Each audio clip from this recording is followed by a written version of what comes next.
మీకు హనుమంతుడు, అశ్వత్థామ వంటి 7 చిరంజీవుల గురించి తెలుసు. కాని 8వ చిరంజీవిగా పిలువబడే ముచుకుందురు అనే రాజు గురించి విన్నారా? వేల ఏళ్లుగా ఒక గుహలో నిద్రిస్తున్న ఈయన కళ్ళు తెరిస్తే ఎదురుగా ఉన్నవారు భస్మమైపోతారు. సాక్షాత్తు శ్రీకృష్ణుడే ఈ రహస్యాన్ని ఎలా వాడాడో తెలిస్తే మీరు షాక్ అవుతారు. త్రేతాయుగంలో ఇక్ష్వాకు వంశానికి చెందిన ముచుకుందుడు దేవతల తరపున రాక్షసులతో యుద్ధం చేస్తాడు. యుద్ధం ముగిశాక అలసిపోయిన ఆయనకు ఇంద్రుడు ఒక వరమిస్తాడు. నువ్వు ఒక గుహలో నిశ్చింతగా నిద్రపో.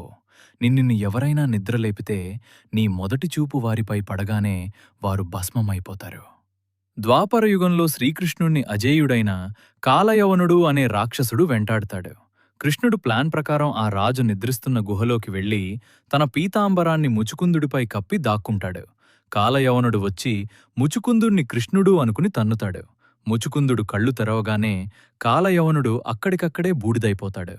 పురాణాల ప్రకారం ముచుకుందుడు ఇప్పటికీ బదరికాశ్రమం లేదా ఉత్తరాఖండ్లోని కొన్ని రహస్య గుహల్లో తపస్సు చేసుకుంటున్నారని నమ్ముతారు.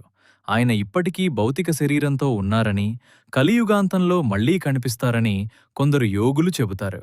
దేవుడికి సాయం చేసిన ఈ గొప్ప రాజు గురించి మీకు ముందే తెలుసా? కమెంట్ చేయండి.